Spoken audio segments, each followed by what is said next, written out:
Welcome back to the channel. My name is Steven. I'm a pharmacist and I own 52 units of real estate. So I was looking at my net worth Empower app, which used to be Personal Capita, and I looked at my past year in 2024. And I was shocked to see that my net worth in 2024 went from $5 million to $6.2 million, which is a $1.2 million increase. And I did absolutely nothing. Like literally, I did absolutely nothing besides work my W-2, just like everyone else, right? Like I worked my W-2 for the past year, like a normal job, like, as a pharmacist manager, I do make good money, but like that has nothing to really, because like for me, like I'm about 250, gross, but take home, it's maybe about like, oh geez, what is it? It's about like maybe 12, maybe 11,000, 12,000 a month take home. So it's about what 150, 160K take home, depending. And all I did was I maxed out my 401k for this year. That's all I did. I stopped in 2023. I maxed out my 401k. I maxed out my IRA, and I just put the minimum into my whole life insurance policies. And I bought this primary residence here, but I made no other moves besides that, right? And for me, that's not much movement for me, but I made $1.2 million in net worth increase in 2024. I did absolutely nothing besides work my W-2, right? So this is the power of number one, compound interest, combined with this is the power of building up passive income, right? Or buying cash flowing assets, right? Because how did I get that $1.2 million net worth increase? Well, all my single family homes went up in value, right, in 2024, and I did nothing, right? I did absolutely nothing. I just have them rented out to the same tenants, right? Like my first house I bought in 2017, I bought for 800, it's now worth 1.4. I did nothing, same tenant, right? I just raised the rents from 3,900 to 4,100, and it's like still below market rents. My San Francisco property, that one went up as well, and I reached out to Section 8 to see if I can raise the rents up. I think I'm renting out for 4,500 bucks a month right now, including utilities, and their max is 5,000 now. So I put in a rent adjustment request to see if I can get up to 5,000 because the utilities are getting more expensive, right? Especially during the winter time. So like I put in a request, so like I did nothing. That property went up, and the rent is higher. My property on Orange County, that went up as well, and I just raised the rents, this one as well from 3,700 to 4,000, and now this one's actually cash flowing a little bit, not too much, but appreciated. I have another property that appreciated. My Huntsville, Alabama property appreciated. My apartments, I didn't factor in the new values of my apartments in this $1.2 million, but like I'm just keeping the same values that I had it at last year. I value my 26 unit conservatively at like $1.5 million. And why I haven't rocked it because yeah, my NOI is going up, but my cap rate went up as well. So like my value probably stay the same. So I think it's safe to just keep it the same, right? Like conservatively 1.5. My 20 unit, I conservatively put at 700,000, right? And then my stocks in 2024 did very well, and I didn't do anything, right? I just maxed out my 401k, put an IRA, dollar cost average, bought some whatever I put in my IRA, like 7,000. I used that to buy Apple stocks, and then it just compounded and appreciated. Like, it's that simple, right? It's literally that simple. I did absolutely nothing, right? And let my assets compound itself. So this is the power of compound interest, right? And having income generating assets that appreciate over time, or appreciating assets, right? If I like my Tesla I bought, right? It's depreciating, right? Because every year the Tesla Model Y is getting cheaper and cheaper, so the value is going down, right? Like people bought it, I think 2 years ago for like $70,000. You might have got a loan on it for $60,000 or $65,000, and now you can buy a car for like 40,000. So like literally the purchase price of a new one is like less than your loan, so you're underwater, right? So that's why it's not good to invest money in. You don't want to spend your money depreciating assets. You want to buy assets that appreciate over time and also generate income, right? So I have this cash flow from my real estate, which I don't live off of. I just save it and save it for a rainy day in real estate, because when you have C-class apartments, you're gonna have major expenses, right? So you're just saving for that. And you might have vacancies, you might have major repairs. Like we have a plumbing repair in my 20 unit, a plumbing repair in my Orange County house. I have bed bug I had to deal with in my 20 unit. So like for me, I'm just using the cash flow not to live off of, but just to keep my real estate portfolio afloat so that I can hold it for a long period of time so that it can appreciate over time. Rents can go up over time. The market appreciation will go up over time. And I'm waiting for interest rates to drop as well, right?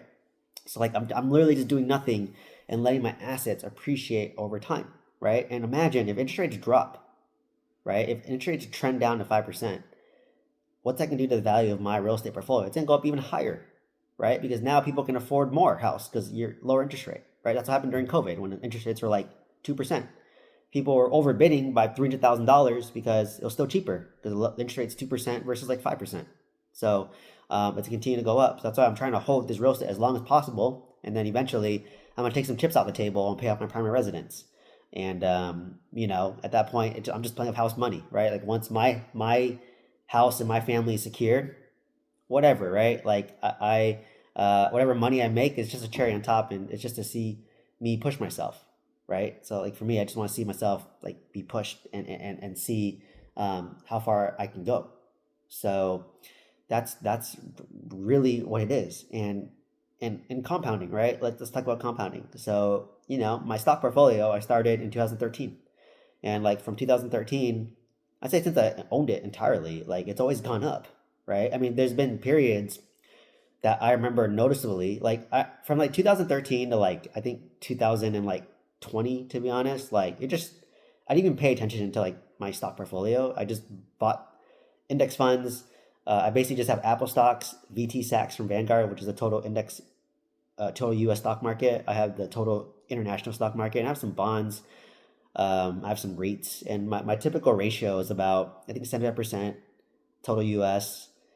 and like 25% is like international, and then maybe 5% bonds. But like, bonds have been doing terribly, so maybe I just 75% total U.S. and 25% international, and then so I have a little bit diversification. But like the U.S. one is the new best, and maybe I'll continue to just whatever $7,000 I put into my IRA, I'll just use it to buy Apple stock. And the index fund total U.S. stock market does own Apple stocks as well.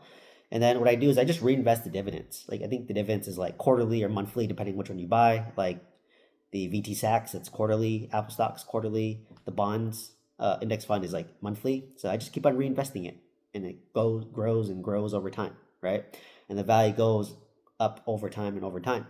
And like I just remember 2013 to like 2020, like it just went up. Like I don't remember it going down because like stock market, it was a bull run, right? And I remember in 2020, the only time it went down was during COVID. I remember specifically, I think it was like March, April, or May.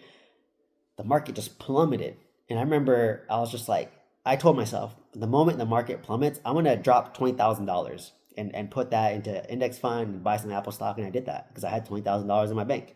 I was just like, I remember I put like half into like the total VT Sachs and half into Apple stocks, and then what happened after that dip? It skyrocketed back up, right? You only lose in stocks when you sell, right? If you saw it drop 30% and then you sold and you freaked out, now you lost 30%. But after a big dip, usually it rebounds back up, right? The stock market is very emotional, right? So just be in it for the long term. And I remember, there's another period where the stock market dropped this year. I forgot when. Maybe it was like before the election, or I don't know. But like I remember I saw the dip and I was like, ooh, my stock portfolio took a dip. But I was like, oh, just put some more money in there. And then it rebounded back up, right, after the elections. So that's really what it is. It's time in the market for your stocks and for your real estate. Like my real estate, I bought my first property in 2017 for $800,000, right? I thought that was expensive back then, right? But now today that house is worth 1.4 million. So now 800,000 seems like a cheap deal, right? So like I don't know, like I bought this new house here for 900,000. I think it's expensive, but maybe in like 5 years it might be like 1.4 million. And I'm like, oh, 900 was a good deal, right? It's like so like it's that's just the way like inflation works, right? Like unfortunately our wages go up, but so does everything else, right? Like the cost of house go up, the cost of goods go up, your rent may go up, labor goes up, things go up, right? It's very rare to go to a restaurant and get something for like $10, under $10 now. So like that's really what it is. It's really simple. You just buy assets that appreciate over time and generate cash flow, and you use that cash flow to reinvest it back or to keep the properties afloat, right? So that's my whole objective real estate. That's why I work my W-2 still, right? I work my W-2 still because I live off my W-2 and use my W-2 to invest in more cash flowing assets that appreciate. And I let the cash flow from my cash flowing assets just self-sustain itself and reinvest itself. I don't want to touch it. I never touch my stock portfolio, right? If I want to access it, I'm gonna take a line of credit against it, borrow against it, not pay taxes on it, and use it to go buy real estate. But the real estate better cover that cost of that line of credit, right? That's the way to do it. If you want to leverage that way. So, it's simple, but it's not easy, right? Like people, like I saw even my like fiance doing it. Like she was like day trading like stocks, like kind of like, oh, she bought one Tesla stock, one Rivian stock, and like one Nvidia stock, and then like I was like, oh, how's that doing for you? Like Nvidia did well, but the rest like did okay. I'm like, yeah, just keep it simple and just dump a bunch of money into like the index funds through Vanguard and Apple stock. And I'm like, she's like, no. I'm like, dude, my stock portfolio is like $1.3 million, and that's not even my main thing, right? I like real estate more, but like stocks is just so passive for me, right? Like, why are you doubting what I'm doing? Like, I have a $1.3 million portfolio. Like, why not listen to me, right? Or take some of my advice. Like, mine is so simple: 25%, 75% VT-SAX, 25% international stock market. You can do 5% bonds if you want some bonds in there. I have enough bonds for now, and then like just dollar cost average that. Put $1,000 a month into that, and it'll allocate the distributions, right? 750 in VT-SAX, 250 in that. Real estate, save money for a down payment. Buy real estate that cash flows, right? I know it's hard today, right? Interest rates are higher. Well, if that's the case, then make an offer that makes sense for you, right? Give lowball offers. A lot of people say, no, you just need one yes. You just need one yes to get the deal, right? Or do creative financing, right? If you structure creative financing correctly, you can pay them their price, but you can negotiate terms that you'll still cash flow, right? So like that's why I'm doing two offers. Like on my 80 unit, if you want me to finance this through a bank, I'm going to give you 3.2 million. If you want to become the bank and seller finance me this deal, I'll give you 4 million, right? If you want to maybe seller carry second 40%, then I'll give you like maybe something in the middle, like 3.4 or 3.5 million, right? So like really just make an offer that makes sense for you for cash flow, right? That's all it is, right? And you just have to make it's on hard mode, right? To buy real estate now that cash flows. But if you can get one, then it's gonna look like a great deal, right? Because many people are not willing to put in the work to like get these deals and make all the offers, take all the rejection, talk to lenders. It's a lot of work, right, to get these deals. That's why I do direct mail, and that's why I teach my students direct mail, because it gets more work, but I can buy right. I can get deals. I can talk to the owner. I can negotiate seller financing, creative financing, right?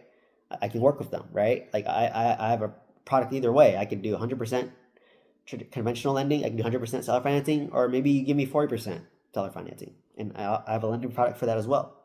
So, it's really interesting, and it's simple, but it's not easy, right? That's the key thing I want to emphasize. It's simple, but not easy. Like, yes, the title's a little clickbaity. Like, my net worth went up by $1.2 million, and I did absolutely nothing, but I put in a lot of work for the prior years, right? So it is accurate in a sense, but that's what happens when you put in the work. You get assets that appreciate over time, that gives you income, and you don't touch that income, and you focus on increasing your income, minimizing your expenses as much as you can, right? I've done that for like, you know, 11 years. Like I could live in a much bigger house than this house. I can drive a much nicer car than my Tesla Model Y, right? I can go on lavish vacations, but I choose not to because I'd rather put that money into income generating assets that appreciate over time, right? And then eventually those assets will be so much that like I can live those luxuries, right? That if I want to, right? But I'm not that type, at least right now. Like, I think it's more stressful to own an Audi R8, which is my dream car, because if I hit the curb, I'm gonna be so stressed about it. It's gonna ruin my day. If I hit it with my Tesla, it's gonna suck, but like it's not gonna ruin my day, right? So at this house, like, for me, like it's a nice house already. Like if I have a bigger house, it's stressful to have to clean the big house too, right? Or you have to hire a maid to clean the house, and that has a more expense, and your property tax can be higher. Like this house is like comfortable enough, right? Like I like not having a lawn. I like having nice amenities like a pool and gym and a balcony. I don't want to mow a backyard or a front yard, right? I don't care for gardening, at least right now. And, like I just want to be in a nice community, and I want amenities. I like to have a gym. I like to have a pool, right? I don't want to maintain a pool. I don't want to like drive, you know, 3 miles to a gym. I'd rather just be able to walk to my gym from my house. Super convenient, right? On a hill, it's a nice view. So, it's really like these little choices that compound over time. Like I said, it's simple, but it's not easy, right? Like I don't think I did anything special. Like this whole time. Like from 2013 to today, all I did special was focus on increasing my farmer's income over time, keeping my expense exactly the same, never lifestyle inflating for that whole window. And whatever the difference, I would just invest it. And I first learned how to invest in stocks, right? Index funds was the first thing I learned. I remember I read Tony Robbins' Money Mastered the Game. And that's when I learned about index funds. I was like, great, that's easy. Automate it, forget it. After that, it's like, okay, I want to buy real estate. And I bought for me to live in. After I bought for me to live in, I was like, I like this real estate game. Because you can leverage, right? 10% down, rent out the rooms, you get some cash flow, break even, whatever. Then you buy another property, right? And it appreciates over time. So, I started doing that. And then once I got good at single family, then I went to multifamily. And then now I'm good at multifamily. I can buy another 80 unit apartment complex and it wouldn't be that much work for me because I have a system there, right? I have a team there. I have a property manager there. I have a contract there. I know what the rents are. I know how much repairs are going to cost me, right? Because I already own 2 apartments in Oklahoma. So I know what the cost is. I know what the rent is. So it's not gonna be that much work. So that's the power of compounding, right? But to get my first apartment, was it easy? No, it was hard. That's why I joined a mentorship to learn and shortcut my success. And now I've owned apartments for like 3-4 years now. So it gets easier over time, right? Just like learning how to play a sport. The first year it's hard, but by year 3 or 4, maybe you're better, right? Maybe you're intermediate, maybe you're advanced. So start your day one today, right? And you can learn from other people. Like I teach a lot on my YouTube channel. I answer you guys' question. Whatever question you ask me, I answer it, right? That's how I make most of my videos nowadays. I just get asked a question, answer it, make a video to respond to it. And I teach a lot on my channel as well. And then if you want more organized teaching and coaching, then join the mentorship program. I have one below, right? You can shortcut your journey, learn my systems to buy multifamily real estate if that's the route you want to go down, right? So it's simple, but it's not easy, right? Are you willing to do it and do it for the long term, right? That's why I tell all my students, like, dude, like you have to send mailers out every single month, even though your response may not be good, and just slowly pivot. Because right now, you're queuing up the work because sellers are trying to delay as much as possible, but their loans are being called due, right? Multifamily, their balloon payments are, if you get a 5-year term in 2020, you're coming due, and you're waiting for interest rates to drop, but they're not dropping. So, eventually banks might be foreclosing on people, right? If they can't make their balloon payment. And at that point, you can start buying deals from banks to start making connections with lenders. Maybe you can convince, using direct mail, owners to do creative finance because that's the only option, right? It's either they get foreclosed on or, do something creative, right? If there's a lot of equity in the deal. So really, it's putting in the work right now. And that work will pay off because I think there will be a bloodbath in the middle of 2025 to 2026. And I might be able to double my portfolio. Right? Maybe a bank that I've been working with, a local community bank, Oklahoma, maybe they foreclose on an investor, operator who wasn't that great, and I can buy that deal at 50% off, right? Because I have a track record, I have the money, and I have the net worth to justify it, right? So it's gonna be even easier for me to buy my real estate. So, I get it, it's hard today. Like if I was starting today, it's gonna be harder than it was starting in 2017 because interest rates are harder. So it's not impossible, it's just on hard mode, and you just have to get more creative with your offers. That's why all my students, they always make like 3 offers now. One offer is traditional financing, it's the lowest offer. The second offer is the 50-40-10, right? They're willing to sell or carry second 40%, then they can get 60% of their equity if they want some of their money. Or they can do 100% or 90% seller financing. And we put down 10%, right? So we give 3 offers. And then we can work with them to do each one, right? So they can see the disparity and difference between them. So all you can do is make your 3 offers that make sense for you, that makes sense for your cash flow, that makes sense for your exit strategy as well. And my exit strategy is always cash out refinance. So I'm hoping that I buy it right. I put in money to renovate it. After renovations, I raise the rents. After the rents are raised, my NOI is raised, and hopefully cap rates stay the same or go down. If that's the case, my value goes up. Then I'm gonna do a cash out refinance, hopefully recover my renovation costs and my down payment, and it's a perfect burr. And then that property will still cash flow, right? That's my exit strategy that I want to do, right? So it's simple but not easy, right? So that's just kind of the theme of this video. And just like how my net worth built up and compounded, like it gets easier over time. Like that's why, for me, like why would I go and do mobile home parks again or self-storage where I'm a beginner when I'm already like more intermediate or advanced in multifamily, especially in Oklahoma and in Huntsville, Alabama, right? If I want to diversify, I can buy a couple single family homes in Huntsville, Alabama, get some there, and then buy some more multifamily in Oklahoma, right? So That's how I diversify. And so that's what I mean. Like all the work that I put in, right, since 2013, finally compounded to the fact where 10 years later, 11 years later, my net worth compounded by $1.2 million. I did absolutely nothing, but besides all the work I put in for the past like 11 years. Finally, that labor, buying each property, financing each property, working through the lender of each property, renting out the properties, dealing with the renters, and compounding over time, right?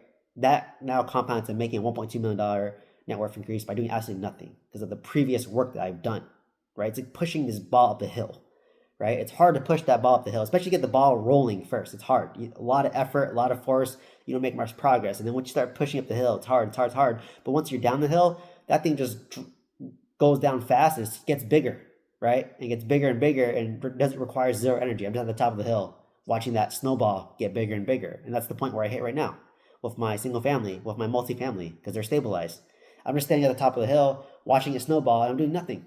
I'm doing absolutely nothing, right? I'm just watching sports, watching anime, making YouTube videos, going to work, going out on the weekends, eating out, spending time with my friends and family and fiance, right? Planning for a wedding, all this stuff. And my net worth went up at $1.2 million, right? That's some people's fire goal, right? I did that doing nothing because of it's compounding, right? That's why I want to hit this topic. It's compounding, right? Like because of the work I started 11, 10 years ago, it's compounding today and it's going to get even bigger later, right? Like there might be a year where I make like $3 million doing nothing, right? Like $3 million doing nothing. So like, and like same with YouTube, like YouTube can compound too.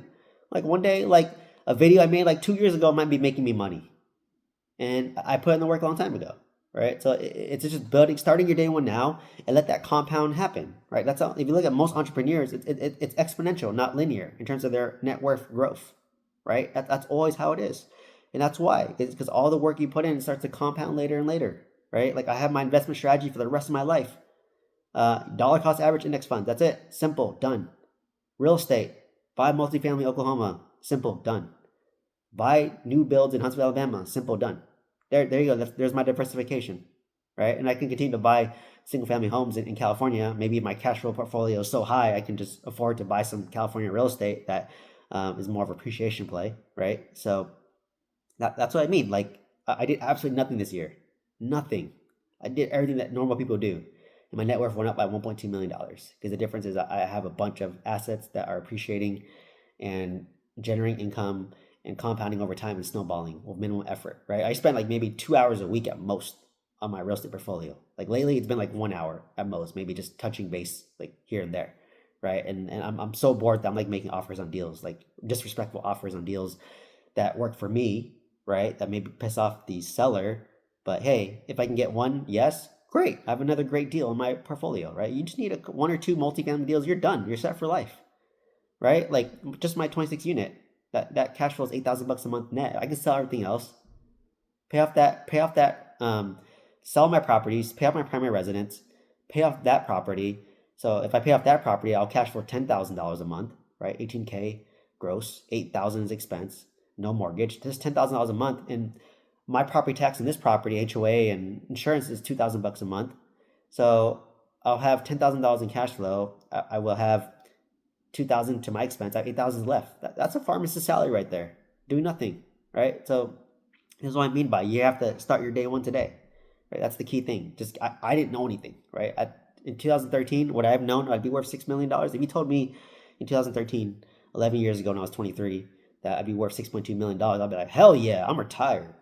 And I have that FU money, right? I'm living in a big house, have my Audi R8, and on a yacht, and damn. But I hit it and I'm just like, oh, okay. Like it's not as great as I thought, but like still, like looking back, like I never would have guessed that. Like my net worth goal was $6.2 million when I was like in 50 or 60, not 34, right? Never would I known that I would have made $1.2 million in like 1 year doing absolutely nothing, right? Like, that's like 5x my W-2 salary. And I did nothing. Like salary, I have to work my ass off, right, at my job and deal with stress and deal with people. So this is what I mean. I'm sharing this not to like show off, but just showing you the importance of compounding assets that produce income, that appreciate over time, And I did that by maximizing my income, my W-2 income. Like I moved up, I jumped hospitals that pays more. I went to management that pays more. I would jump to the highest bidder. I'm like a mercenary. I'll work at any hospital. If you pay me more, I'll go. If someone wants to pay me $300,000, I'll go. I'll go. As long as it's, in Southern California, I'll go.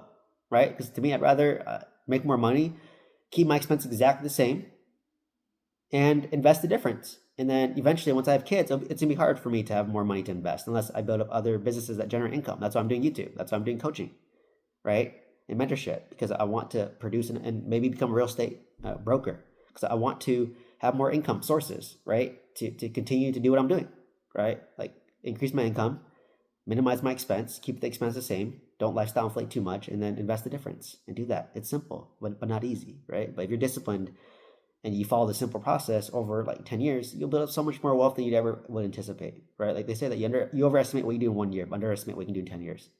I never would have thought I'd be worth $6.2 million with 52 units of real estate, that cash flow, 10K a month plus net, right? I never would have thought that, and be making like a $250,000 W-2. Like, I never would have thought that, right? So like it's underestimated. Like I was making like 120K like 10 years ago. And I thought that was a lot of money, right? Back then, I was like, damn, I'm making good money. So that's how it is, man. That's really it. Like I have the same 24 hours in the day as you guys, right? Same 24 hours. Like, even me compared to like Elon Musk or Mark Zuckerberg, they're making billions doing the same amount of work, same amount of hours, or doing nothing, right? Like they can do absolutely nothing and still make money, right? So like that's the thing. That's how you escape that middle class, right? And go into that like 5%, the 1%, the wealthy is like when you have assets that make money in your sleep, right? I just could have done nothing and not worked in 2024 and still probably had a net worth increase by about $1 million plus, right? Like just doing nothing just because of natural appreciation. So that's really the game. So that's kind of my mindset behind my wealth building journey. That's kind of my mindset behind how I accumulated 52 units of real estate, $6.2 million net worth, and I just work a W-2 just like you, right? Like if you go to the Bay Area, everyone makes like $250,000, right? That's nothing special. Everyone in tech makes $250,000, right? And just keep your expense low, right? And then invest the difference. Like I have a guy that I've been talking to. He makes way more than me. He makes like close to $1 million a year of his stocks, but he still keeps his expense pretty low relative to his income, right? Relative to his income, he's keeping it very low, and he's buying and reinvesting into cash flowing assets because you understand the game. It becomes addicting. Like once you own cash flowing assets, you don't want to spend your money on like frivolous things that don't give you value. I'd rather just throw that money into like income generating assets, right? That gives me, it becomes addicting. Like, do I want this like new jacket that I'll like for like maybe a day or two, or would I rather put that money in like that can appreciate over time, like a stock, index fund, real estate? So that's really it. So anyway, sorry for this long rant, but it was just crazy when I looked at my personal capita or Empower and I clicked how much did my net worth increase by last year? I was like $1.2 million. I was like, oh my God, I even, that's crazy to me. That's crazy to me. But anyways, hopefully you found inspiration from this video. Hopefully you took away a few nuggets from this and just copy what I'm doing, right? Like literally just copy what I'm doing, right? It doesn't, even if you make less than me, copy what I'm doing, right? It's fine. Maybe you don't want a $6 million net worth. Would you be happy with a $1 or $2 million net worth? That's fine, right? If you make 1/3 of me, then you have the potential to do it too. So, hopefully you find inspiration from this. But anyways, if you want to learn how to buy multifamily real estate with some guidance and some mentorship, check out the link down below. Otherwise, please like, comment, subscribe. I hope to see you in the next one. Thank you so much.